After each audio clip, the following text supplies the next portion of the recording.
I get that. I get that. Are you bummed that the Voyager Sax Multi Tool isn't going to be out before Christmas? Oh man, it is What? actually. Oh, So does that mean it like completely sold out and it's going, and then this is like round two?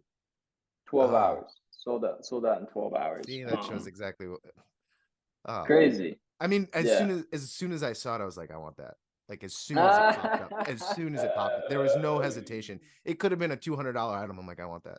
That's like, don't tell me that. I'm sorry. God damn it. I mean, I maybe gotta you pay wouldn't have off sold my as mortgage. No. there's something about everything being in one little spot. Like there half the time I'm like, do I have my little screw? Like, do I have that screwdriver right now? Yep. Yep. I Yep. always do, but the idea that I know that it's all stuck in one little All in slot, all in one guy. I don't Yeah, know that was how that one hasn't that been a thing before.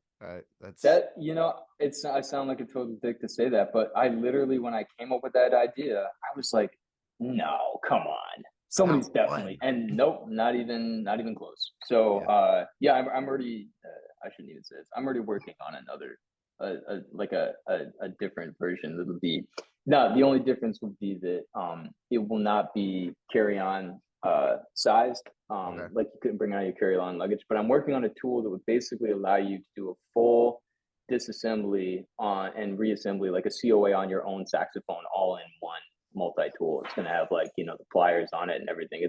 I'm very Okay. excited about it. So That's a check it out. oh that I'm down for that too. Oh, awesome. Awesome, awesome, awesome. Yeah, yeah. So yeah, the Voyager sold out, and then yeah, we're working on the second batch, which will be available early January, and we're almost sold out of that one too. So Okay. I guess I gotta doing, put that in then now. Oh. oh please. So when it started, it was I'm assuming it was just you. There was no like No, actually, when Boston Sax Shop started, it was a partnership. oh, And yes, most people don't know that. It was myself and a guy who did mouthpiece refacing okay.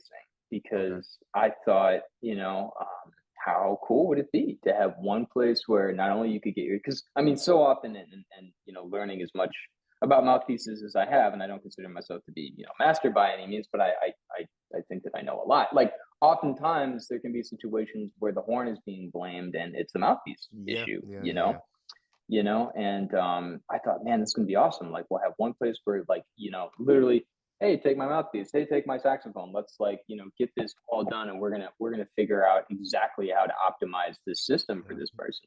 1-2 Um, punch. exactly. But very, very long story short, that relationship became very mentally abusive, to say the least, and we had to cut. I had to cut ties, and Yeah. I lost everything that I had saved to start the business. I lost every dollar that I had earned from the business for the first 2.5 years. I lost every piece of inventory that had been purchased with the shop's money. It was really tough. It was really tough to dig out of Jeez. that hole. But yeah, I guess it contributed for better or worse, to who I am today. And Yeah, man. yeah, now it, That's yeah, intense. That's intense. Sorry for yeah. unraveling such a question.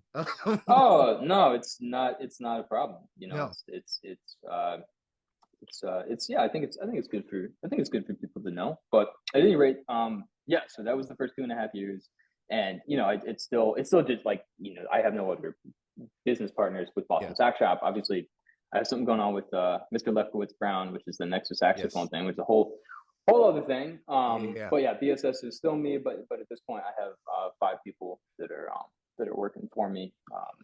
4 in person, then I have one person that helps with like digital marketing and kind of like a digital assistant essentially. Okay. Oh, awesome.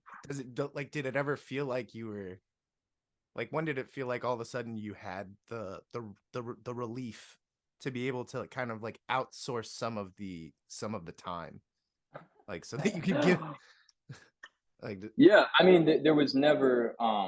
like What am I trying to say? is it hard for you to kind of like delegate? Is that a Oh my difficult god, thing? I think as the founder of almost any business, that's usually the most difficult thing. It can also be what will kill a business because at some point you have to learn. You have to learn. And I'm still learning to, relinquish that control. So yeah, there wasn't that the relief is just starting to come now. It wasn't Okay. like I was like, okay, It's I more can like a hire gamble. somebody. You're like, I guess we're gonna give Yeah, this a try. Okay. Yeah, yeah. yeah, Okay. exactly. Because I mean, again, I used to get to the shop at 5:30, 6 in the morning, and I would ship all the orders for the first 2 hours, and I'd go fix saxophones till 7 o'clock at night. And Jeez. then I realized, I'm getting behind on my repair work. I can't bring in as many overhauls because the orders starting to ratchet up. So I brought in somebody part time, then they became full time, and then with the repairs, things again just kept like the demand. People weren't wanting to ship horns from, literally all over the world for an overhaul. And I was doing one overhaul. I remember I did one overhaul every 4 days for like 3 years. There was one year I did about 80 overhauls. Oh my And God. yeah, it nearly killed me. It nearly killed me. That And is that's wild. when, yeah, That is it wild. was crazy.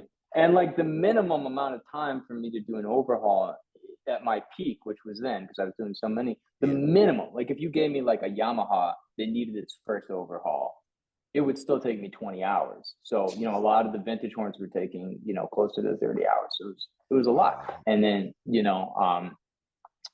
then from there, I my backlog for people who wanted an overhaul was like 6 or 7 months, and I hit that tipping point where people were like, "Well, I can't wait that long." So that's when I reached out to like the one other repair guy that would talk to me besides Matt Story, because it's like the same thing. It's a very like Yeah. insular, like, oh, he does Okay. this, and I don't like that, and like he's a hack, like that kind of shit. Yeah. So I Yeah. reached out to this guy in Connecticut named Frank Kazira, and I said, Frank, man, I'm swamped. Like, I don't know if you have the capability, but would you be able to help me out with some of this overload of work? And my guy for 2 years would drive down from Connecticut, hour and a half, hour 40 minutes, and pick up some horns to work on for BSS, and then drive them back the next week. For 2 years, he would do Jeez. this trip once a week because we had so much work. There was so much demand. Wow. And, it was not until 2021 that I said I can't do it. The brand has become too big. I'm essentially acting as AR for almost 20 artists. I'm doing all the social media. I'm doing product design. I'm manufacturing. I'm dealing with all the production schedules to make sure that we have shit in stock. I'm buying saxophones. I mean, it was crazy, and that's when I Yeah. finally tapped Frank and I said, would you be willing to take over as doing the repairs here? Because I yeah, and that's when I stepped away from the bench, and Frank moved up to Boston with his wife, and this year we added another repair technician, so now we have two full-time repair technicians that cover basically all the woodwind repairs. Frank's wife handles a lot of our quality control and does all the hand finishing on the necks and ligatures. She's doing all the stippling essentially.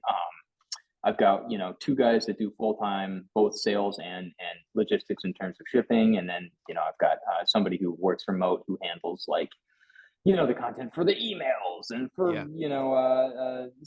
the ads that we're putting Yeah. together Everything that's for just Facebook constantly, and yeah, Google. keeping it going, keeping it Yeah, going. Oh man, that but is it's like been that. go ahead, please. No, that's so exciting. That like I like it's just um, like I know what it must feel like to like be doing all of it yourself for so long and then seeing it actually like begin to grow in that way. That must be a lot of emotion. It All is wrapped up. cool. Yeah, it's cool and terrifying. Because I've never been responsible really for a team Yeah. before. I've never really had to be uh a leader. So there's been a lot of I guess things that I didn't even expect that I kind of had to learn, like how to be a boss. Like I had to fire somebody once. It was like the scariest thing I've ever done in my entire life. It was Uh-huh. so there's been a lot. Still a lot for me to learn. But yeah, I think all good positive trajectory. Awesome, man. Well, I gotta wrap up, but this was like phenomenal. It was a blast. I'd love to do it again at some point.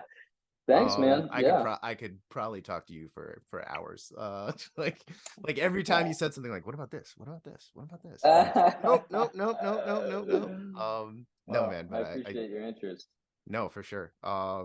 Thanks again. Mhm. That's like I really do genuinely appreciate it. Oh man, anytime. I think it's good for people to. Last thing I'll say, which wait, no, it's gonna make me sound like a dick. I guess it doesn't matter. Yeah, I think it's good for people and a lot of the people that are like in the community on Instagram and shit like that, are kind of I guess a part of like the fam in a way. Like they get it, but I think that it's important for people to realize, what some of the back end of a small business really looks like, because we're definitely, without getting into too many details, we're like really oversensitized to like what Amazon provides, in terms of not only customer service but also like just like nameless corporate, Yeah, entities. So like I yeah, think it's good for people to just get a little taste, yeah. No, there's something to that be there said for is the a boutique story. niche.